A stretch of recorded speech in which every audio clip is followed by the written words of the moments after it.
27조 바냐다라 존자. 바냐다라 존자는 동인도 사람이다.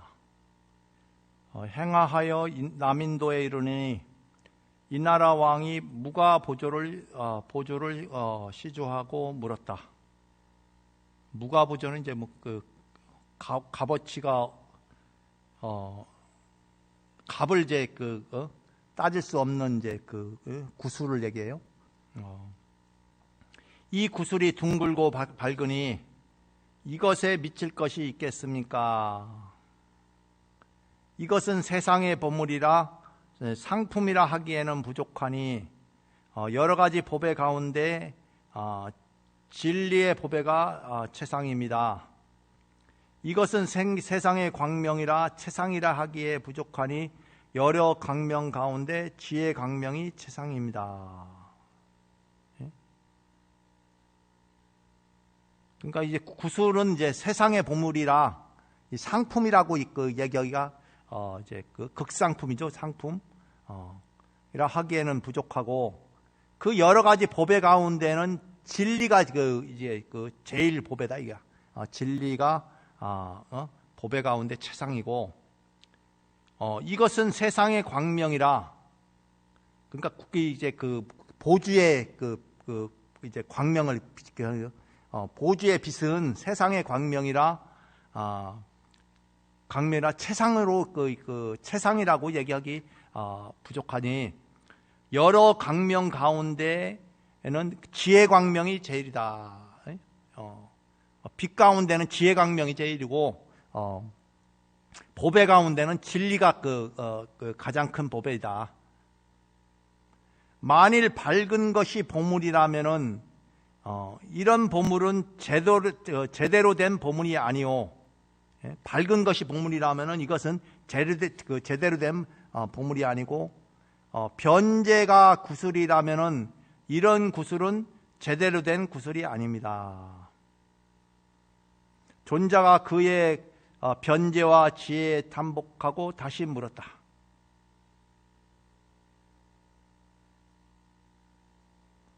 여러 물건 중에 어떤 것이 모양이 없습니까? 여러 가지 물건은 모양이 없다는 생각을 내지 않습니다. 그러니까 물건 자체에서 내 모양이 이렇다 저렇다 얘기하지 않는다는 거예요.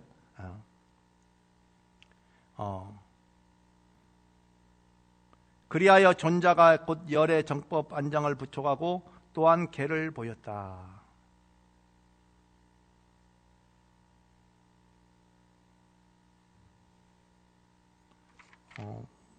이제 개송이 이제 마음 땅에서 여러 가지 종자가 나고 마음 땅에서 여러 가지 종자가 나고 사실로 인하여 다시 이치를 내네. 열매가 만족하니 보리가 원만하고 꽃이 피니 세계가 일어나네.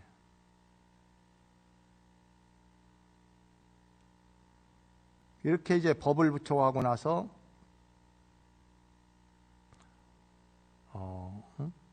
이제 이게 법을 누구한테 부처하는 이제 달마대사에게 이제 부처를 해요. 28조 달마대사에게 법을 부처고 나서 자리 위에서 좌우에 손을 펴 각기 27가닥의 광명을 놓고 불을 변하여 스스로 불사르니 사리가 비와 같았다.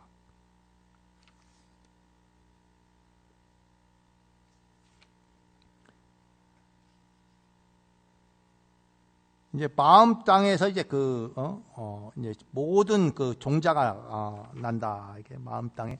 그러니까 우리 각각의 마음 속에서 다 일어나는 거죠.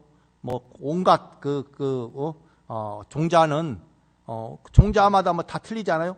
어떨 땐 쭉정이도 있을 거고, 어떨 때는 올곧은 종자가 있을 거 있고.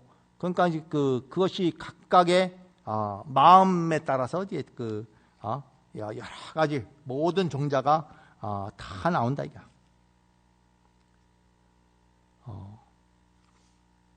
사실로 인해 다시 이치를 내네. 그러니까 사실로 인해서 이치가 일어난다 이게. 열매가 만족하니 보리가 원만하고, 그 열매가 이제 마음의 마음의 열매가 이제 잘 익었으니까 보리가 원만하다 이거. 그 열매라는 건 이제 비유한 거예요. 그러니까 이 마음의 원만함을 이제 열매에 이제 비유했다. 그러니까 곡식이 어떻게 곡식이나 모든 과일은 이제 과일을 열매가 제대로 열려야 되잖아요. 그런 것처럼 제대로 과일이 열매가 제대로 열리면은 그 보리 또한 원만하다 이거. 그러니까 우리 마음도 그와 같다는 거예요. 이 모든 것이 열매를 맺어 갖고 제대로 열매를 맺는 것처럼 우리 마음도 그와 같이 원만한 것이다. 꽃이 피니 이제 세계가 일어난다.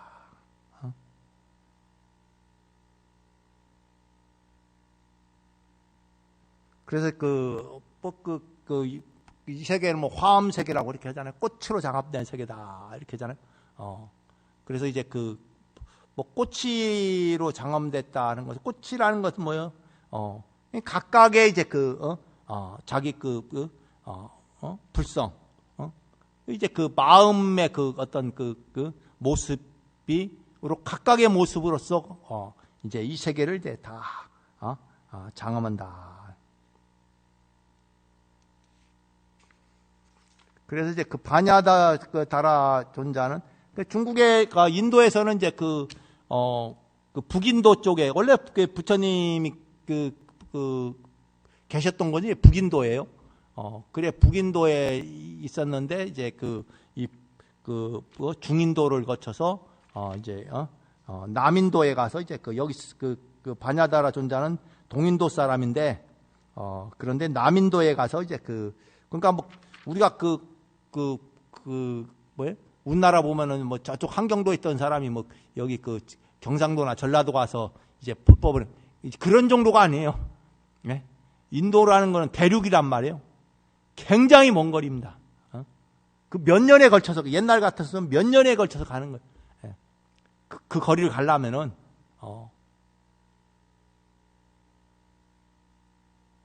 굉장히 먼 거리예요. 우리가 옛날에 부산에서 이제 서울 가려고 해도 보름이나 이렇게 걸어서 이제 그렇게 간다고 하잖아요. 그런데 이 당시에는 북인도 이렇게 대륙을 횡단해서가 이 밑으로 남인도까지 간다는 건 굉장히 먼 거리를 이제 가는 거예요. 그래서 이제 이 바냐다라 존자는 이제 그 다음에 이제 달마 대사에게 이제 법을 전하게 됩니다.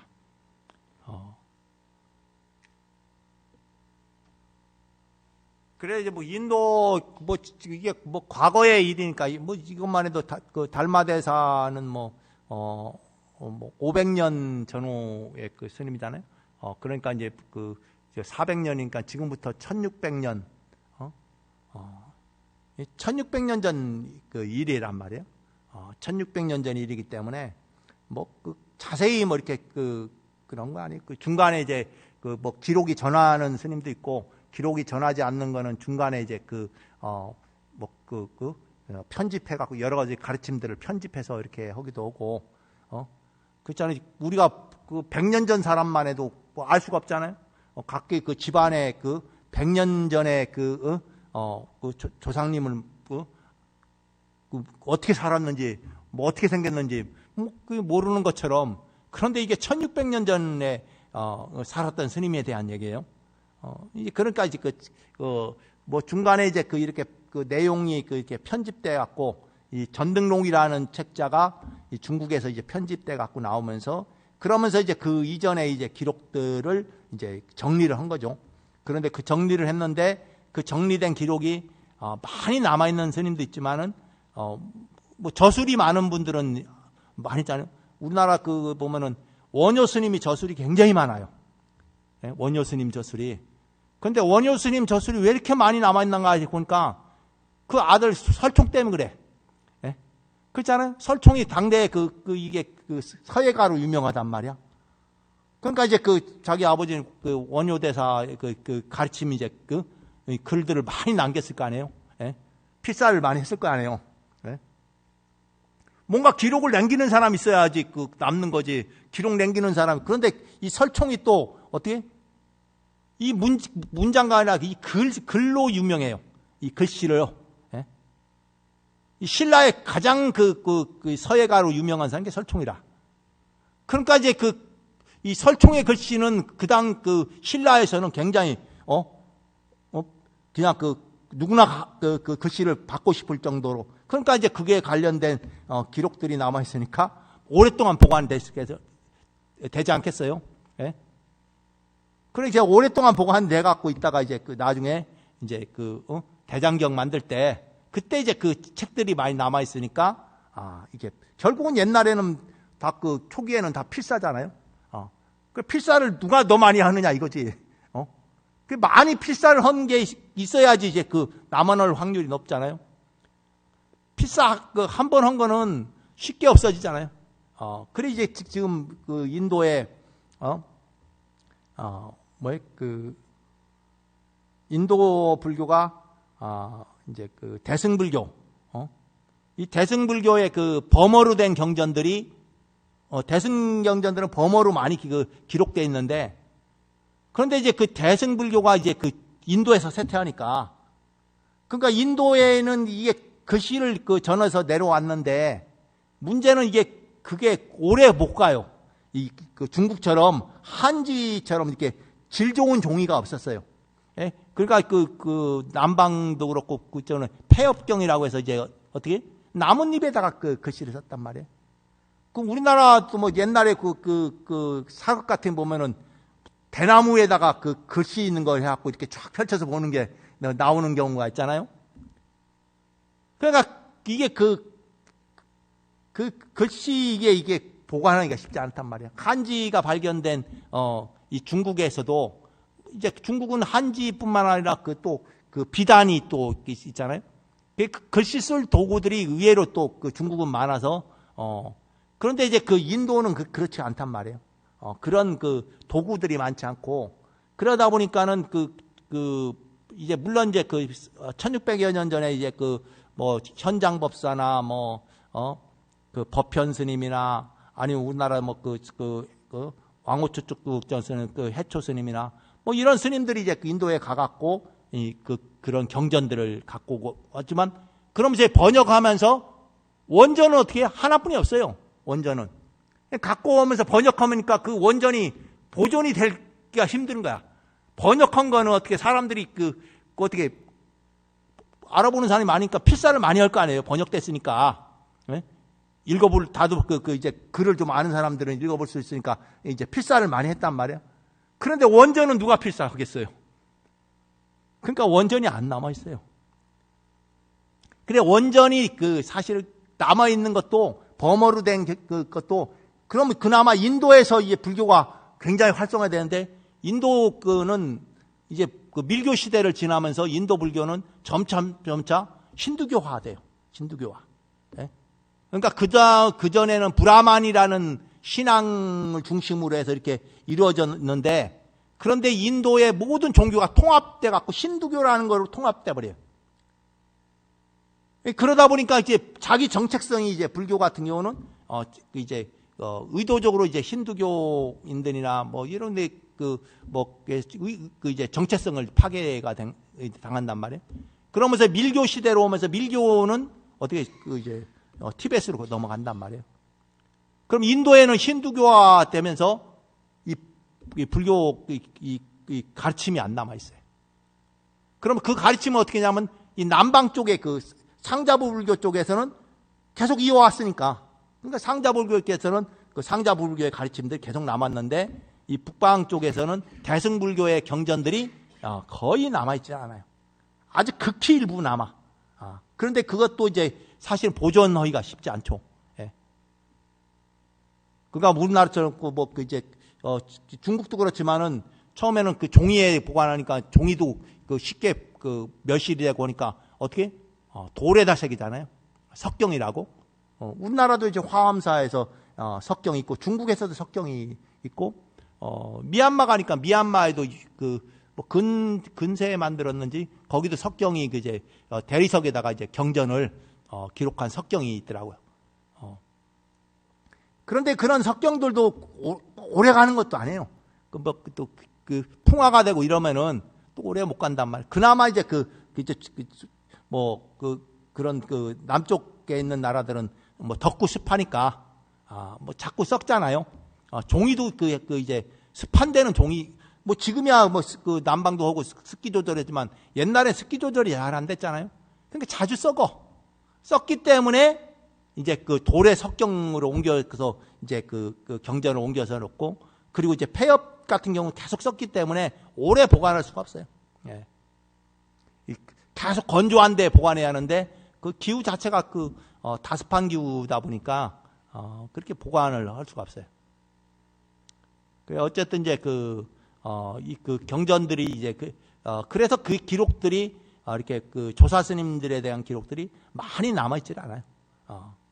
그래 오히려 중국에 있는 선사들 기록들은 중국은 뭐 한지가 발달된 나라니까 그리고 이제 중국 이제 뭐 한역 대장경 만들어지면서 중국 같은 경우는 뭐 자기 역사를 뭐 기록하는데 뭐 굉장한 노력을 많이 해요. 그리고 그래 또 우리나라 와갖고는 이제 대장경이 이제 고려 시대 때 800여 년 전에 이제 목판본으로 해서 이제 대장경을 만들어 왔고 뭐 그러면서 이제 이제 경전들이 이제 이렇게 전해 내려오는데 그런데 이제 인도에 관련된 거는 이제 전등록이라는 중국에서 만든 이제 조사 스님들에 대한 역대 나로 전해 나온 기록들을 모아서 전등록이라고 만들어서 그게 이제 요즘 오늘날까지 전해 내려와서 그걸 보는 거예요. 그나마 이게 전등록이라는 게 이제 800여 년 전에 이렇게 한 거예요. 뭐 그 전에 1600년 전이라고 하면 또 더 힘들겠죠. 그런데 그나마 이제 전등록이 이제 중국에서 이제 발간이 돼 갖고 그것이 이 고려로 넘어와서 고려 대장경에 기록되고 그리고 그 대장경을 또 이제 요즘에 이제 번역해 갖고 이제 이렇게 보게 되는 거죠. 그래서 이제 세월이 오르다 보면은 부처님도 이제 보면은 많은 기록 그렇죠. 부처님만큼 가르침이 많이 남아 있는 경우가 드무니까 그런데 본래 행화한 지가 이제 45년 굉장히 역대 그런 종교인들 중에서 그런 그런 행화한 이게 이제 굉장히 오래요. 예수님은 본래 얼마 안 되니까 남아 있는 게 별로 없어요. 그러니까 책 한 권 이제 남아 있는 거죠. 부처님은 그냥 45년 동안 하신 말씀들을 또 열심히 또 외웠잖아요. 그 제자들이 외우는 게 수행이라. 경전을 늘상 독경하는 게 수행이었기 때문에 부처님 당시 때부터 다른 게 뭐 일이 없어요. 책이 있는 것도 아니고 하니까 그냥 가르침을 들으면 그냥 암송하는 거예요. 예. 암송하다가 이제 나중에 문자화 되면서 이제 그래도 이제 이게 경전이라는 건 필사에 의해서 움직이니까 매일 공부가 이 경전을 이제 읽는 게 이제 공부란 말이에요. 그렇게 해서 오늘날까지 이어온 거죠. 그러니까 이 가르침을 이제 염송한다는 것은 수행법 중에서 가장 오래된 수행법 중에 하나예요. 예. 그래서 여러분들이 이제 금강경을 이제 독송하는 것도 내내 이제 부처님 가르침을 우리가 마음에 한번 되새기면서 그리고 우리 마음을 일깨우는 결국에 그 가르침을 되새기는 목적이 뭐냐? 결국은 내 마음에 그것에 번뇌망상을 내려놓고 대상경계에 끄달리는 마음을 내려놓고 본래의 자제한 아니면 제법에 여의하다고 하잖아요. 이제 그런 가르침들을 자기 마음 속에 이제 새겨 나가는 거예요. 그래 그렇게 하다 보면 어느 순간에 이제 처음에는 힘들고 하더만 어느 순간에 보면 그게 가르침이 한 구절 한 구절이 문득 이제 자기 마음을 자기 번뇌망상을 깨어부시고 그리고 이제 자기 지혜 광명을 이제 밝히게 된다.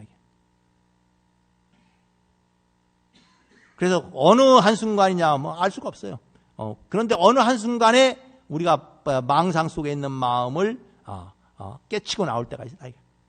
그 순간순간. 그런데 그게 어떨 때는 굉장히 크게 깨우칠 수도 있고, 그런데 문득 작은 것이나마 문득 망상 속에 살아있는 자기 몸과 마음을 일깨우는 그런 일들이 이제 이렇게 공부를 지어가다 보면은 문득 있게 돼요.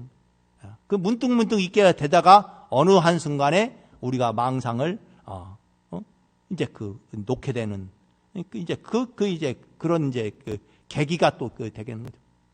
그러니까 어쨌든 뭐 한 걸음 나가다 보면 어느 순간 우리가 천리길을 가는 것처럼 이렇게 이제 경전을 이제 독성을 하다 보면은 물론 여러 가지 수행 방법이 있지만은 그 중에 이 경전을 독경한다는 것은 그냥 부처님 당시 때부터 이제 이어왔던 방법이고, 그리고 거기에 뭐 전부를 이해하지 못하더라도 한 기절만이라도, 그렇잖아요. 사국의 한 기절만이라도 자기가 마음에 놓치지 않고 되새길 수 있다면은 뭐 그것이 이제 공부가 많이 된 거예요. 그렇게 이제 공부를 지어가시면 되겠습니다. 자, 이것을 마치겠습니다. 모두 성불하십시오.